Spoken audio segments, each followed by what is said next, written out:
Hello, everyone. I'm Deb Keyes with Stampin' on the Hill. Welcome. Today I have another sketch for you. This is the September monthly sketch. Every second, it's the second week of every month, I offer a new sketch, and it's just a challenge to see what you might like to do or can do with a particular sketch.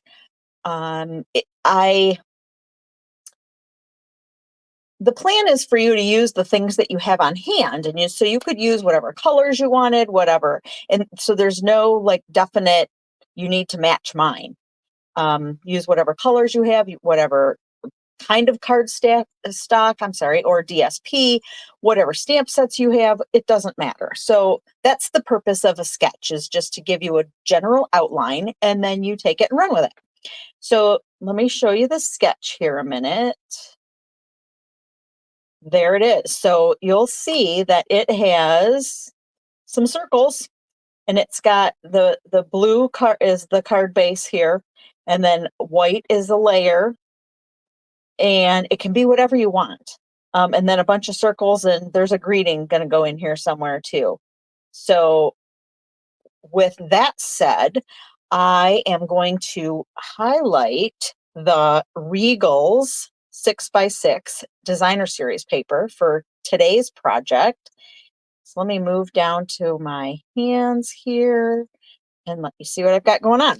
So I thought maybe I would start with showing you the DSP. I've said this before. I always put all my little scraps in the front because I hate to get rid of them. And, if they get too far away from the actual package, they sometimes get lost. So I like to leave it all together. So in this particular, I'll show you just one of the colors here a second, because for every color, you're going to have two pieces of DSP. So you've got the floral, leafy kind of print, and on the back of that, you've got stripes. And then you have this print, and on the back of that, you have some bubbles. So for each one of these has, oh shoot, I want to say 2 of each. It might be 4 of each. Let me find a color that I might not have used yet. One. This is bad. Bad dip. 1, 2. So it looks like 2 of each of the different varieties. So I'm going to show you quick. This has got, because it's the Regals collection, it's got some of all of the 10 colors that make up the Regals line. So I'm going to flip through here a minute quick. And this is crushed curry, old olive. I'm just flipping through quick so you can kind of get an idea of all of the colors that are in there. And then, that aside, I'm going to bring in, we're going to do crushed curry. This is our cardstock. We have 8.5 by 5.5, and it's scored at 4 1/4. So just a typical spin it around, typical card base there. And then I'm using the crushed curry, and this one was kind of dark. So this is just a 3-inch piece, and I haven't cut it lengthwise yet, but I think I'm going to use the lighter one on this particular project. And then I also have for the inside a piece of 4 by 5 1/4. So that'll be placed in there. And then I brought in the garden green just because I have scraps. So you don't want to, lose your scraps, or you don't want to waste them. So I'm going to end up putting that on the inside. I have to move these out of the way so that I can. All right. So then I wanted to also show you, I have another scrap piece of berry vanilla.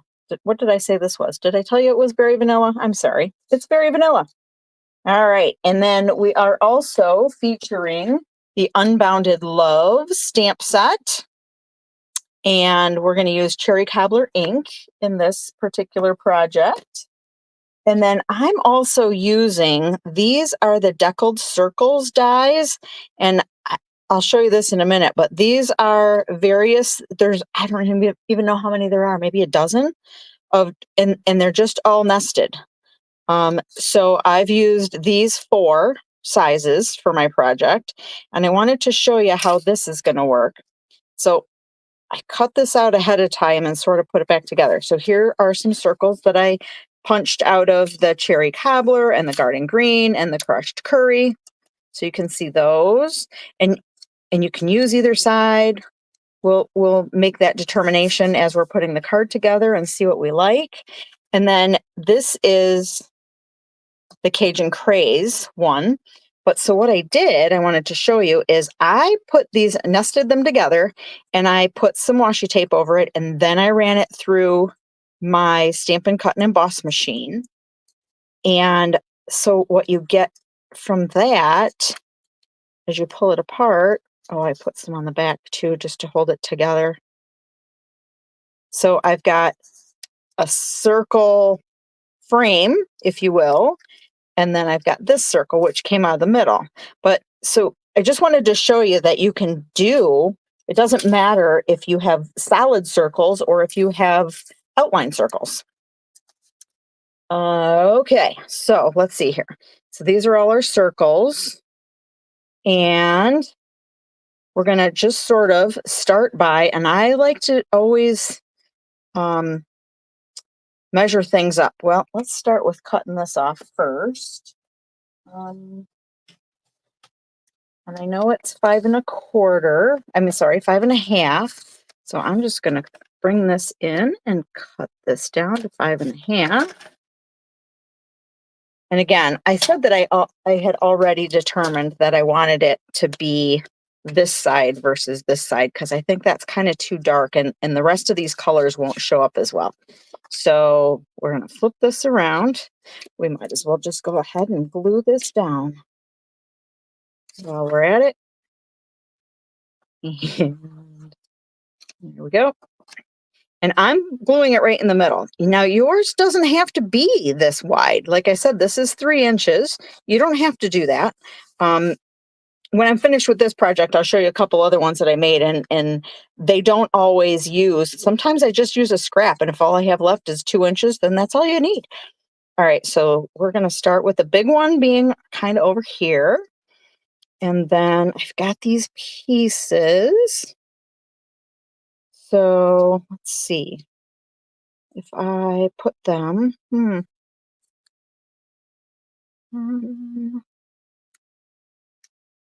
yellow one. I kind of don't want the yellow to be on the yellow. We could use it this way too, but I kind of don't want it to be on the yellow. So what if we did that? And then I also have to cut out a piece for the greeting, but I wanted to use this size, I believe, because I'm going to use the piece. So let's see if that fits. Yes. So I want to use as I'm bringing these down, there is another layer in here, and this is not the smallest die. I think that's the smallest. Yeah, this is the smallest. So 1, 2, the second one I think I wanted to use from, yes. So I'm going to bring in my Stampin' Cut and Emboss machine here. We're just going to quick cut one of these out. You see that okay? I have to remind myself to look on the screen and see what it is you can all see. I didn't tell you, I've been telling you, and I didn't this time, what my sandwich is, but my sandwich is the cutting base plate number 1 and the cutting shim, what do they call it? A cutting edge, whatever, number 2. And then these 2 are number 3s normally. So 1 there, and then you put your paper, and then you put your die, and then another clear cutting plate on top, and run that through. All right, so then I'm going to bring in a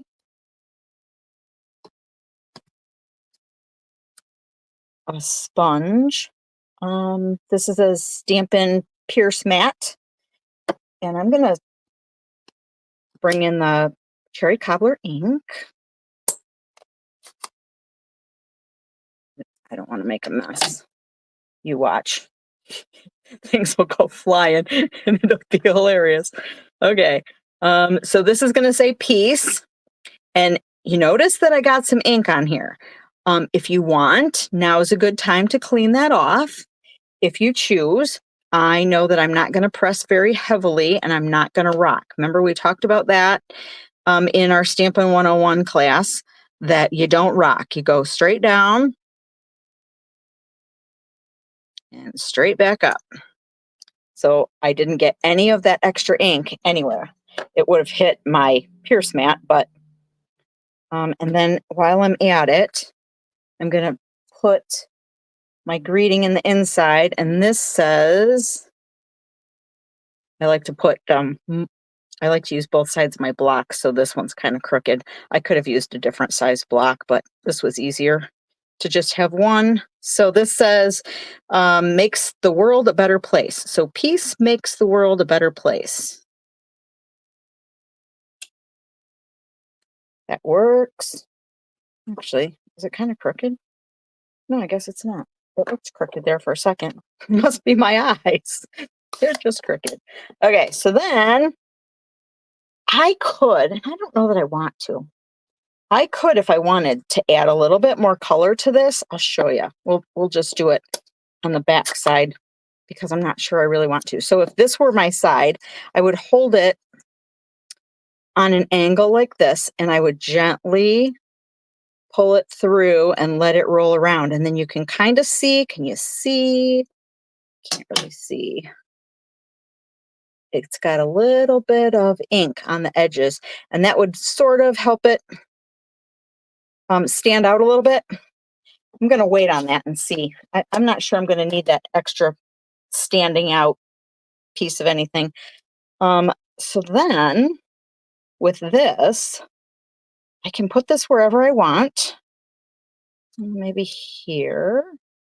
I'm just sort of making a, I don't want it to be all totally synchronized and totally symmetrical either. So I just want to, I don't know, that's kind of good. Yeah, I kind of like that. All right, so with this in mind, I'm going to pull the pieces apart a little bit. This one's on the bottom, and this is the biggest one. So what I'm going to do is I'm going to put the biggest one down first, but I'm going to, when I glue it, I'm going to make sure that I remember that I want to slip this under it. So, see, this is the other side. I could have used stripes. All right, I want to make it go like this. And then on this little piece, again, I told you there are two different patterns. So depending on which pattern I chose, let's go this way, that one, and then I wanted to go, we'll go on top, I guess. Let's make this leaf go this way. How about that? And then this one. I kind of wanted to blend these together a bit. Let's make this go that way.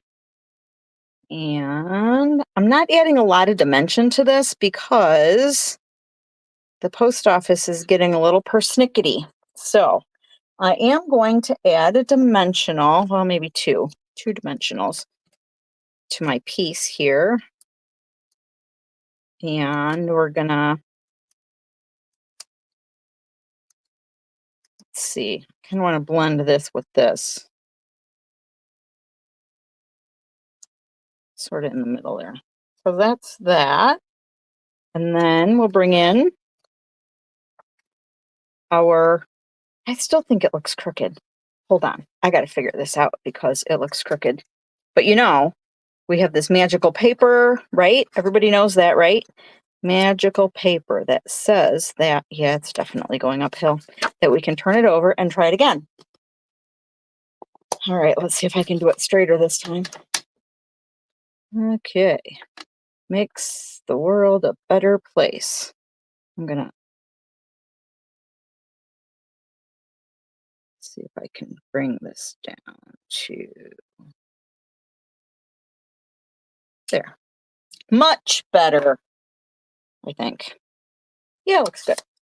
All right, then I'm gonna take my green, and I probably should have, maybe we're just gonna cut that off a little bit.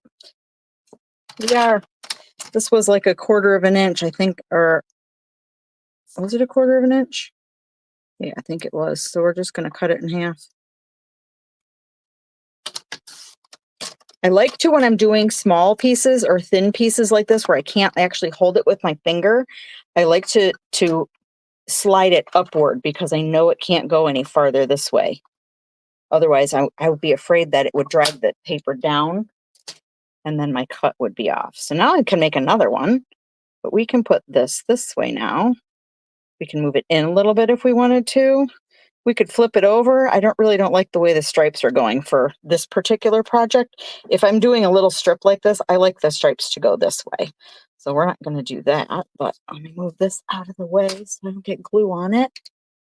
And then I'll show you the easiest way to do this is to just sort of glue it the way you like it. And then you can adjust the top and the bottom here where you want it, because sometimes the pattern matters. And then you'll bring in your snips, and it's easiest to flip it upside down and cut that. I'm lining this blade up with this edge of my card here, and it's going like that. Scraps, scraps. And then this is going to go on the inside. So we'll just glue that down, and nobody's going to see the other side of our magic paper. Alrighty, there we go. So that's one. That's an easy one. And I told you I had a couple other options that I was trying to think of. And you know, I'm in the fall, feeling like fall. So that was kind of what inspired this color choice, is kind of fall. Regals reminds me of fall. This one also reminded me of fall. And again, this is a bigger one, so I used like 2 steps down of the I used the deckled circles here too. And on this one, I just used plain cardstock. This is wild wheat.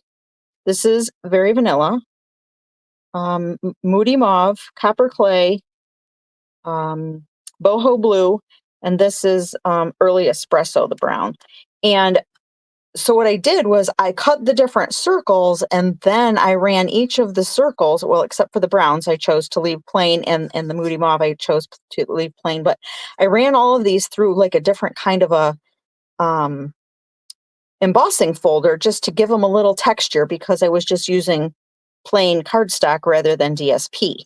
So let's see, I used exposed brick, I used swirly, and this is a new one. Wait, I have to look at my cheat sheet because I just got it. It's called Forever Plaid. This one is. So I use that here and here. Again, if you are going to stamp something on here, make sure you stamp it first and then run it through your folder. Or yeah, because you don't want to emboss it first. Your words will they'll never work out right. You'll never get that stamp to go in and out the way it's supposed to. So I think, oh, I did. It says sending hugs, and I used that boho blue again on the inside of that one. So there's that one. And then on this one's a little more summery. I guess we're getting into sort of like all those summer colors are going away now. Oops, I am so sorry. Shake up the whole camera. Well, let's see if I can realign. Here we go. All right. I really wanted to use, I hadn't used this glimmer paper. So I've got, let's see, I used the Something Fancy. I used Calypso Coral, and the ink is Calypso Coral as well. I used the stamp set is from Unbounded. Oh, no, it's not. It's from Stylish Shapes.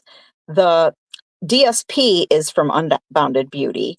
And then the glimmer paper is the In Color glimmer paper. Fun fact, this glimmer paper, I mean, it's not like glitter. It doesn't rub off. It doesn't make a whole big mess of your craft room. I, for one, how about you? I, for one, don't like glitter all over everything. No matter when I use glitter, it seems to get everywhere. So anyway, those are the projects that I have. And let's get back to here a minute. Anyway, I hope you liked those projects. I'd love to see what you do with the sketch. I'd love to hear that you're enjoying the sketches, that you're even using the sketches. That would be awesome too. Um, and one other thing before we go, I know a couple of announcements, I guess. I've mentioned it a couple of times. In September, this is September now, all of my card classes, I do one card class a month. And then I've also thrown in the Christmas card club, which is a monthly as well. So that adds up to 2 per month, just between now and the beginning of December. Um, Anyway, all of my classes now have an option of 2 different times to come. You can either sign up for the 3 to 5 class, or you can sign up for the 6 to 8 class. There's still the third Monday of every month, but I have just 2 options now. If you are on the mailing list, make sure you select the correct option to RSVP and register to come to the class that you intended to. I know it's a little bit confusing. I also am sending out invitations right through my um, demonstrator website, which hosts the event. And that's where you, any of the links that I share, that's where it takes you in order to register. Make sure that you register it. So there's not a good way for me to send an email for one, or one email for both, with both links in it, through that service. So unfortunately, I apologize, but I'm sending 2 per class. So make sure that you just delete the one that you don't want to come to and register for the time slot that you do want to come to. Let's see what else. Mini catalog is in full swing now. I know that there's a few things already that I've encountered after going through the Christmas card club that are already out of stock. Check with me and I can tell you when they may be back in stock, because from my understanding, everything's like temporarily out of stock. So should be coming back. And then what else? The kits. I'm going to do probably something with kits toward the end of the month for my Wednesday video, but I just wanted to share that Stampin' Up! Has really improved their kit game. I remember when they first started doing the paper pumpkin kits, and honestly, I kind of thought they were a little bit lame. I mean, when you have these beautifully handcrafted cards, the pre-cut out sticker kind of things just maybe aren't what you'd like, but they have increased the quality. And I'm getting to a point where I'm getting sort of impressed by it. So there are a couple of new kits out. I think I shared sometime this week, or maybe it's coming. Shoot, now I can't remember. Anyway, there are 2 new kits that are in September that we've just published. They weren't available when I did my monthly newsletter. So they're not in there, but one is a card box, and it comes, the kit, you make the box. I believe it has a box and a lid to keep all your cards in and keep them organized. And then you make some cards as well. And then the other one, I'm really excited about this one, is a Christmas ornament kit. And I'm really excited about that one. So if anybody wants to do that, make sure you hop in my inbox and let me know that you want to do it, so I can order some of those kits and we can find a time to make them together, because I really kind of want to do that one. So let me know. All right, I guess that's all I have to say for now. I hope you enjoyed your September sketch, and keep it rolling. Let me see what you're making. Until next time, thanks for watching.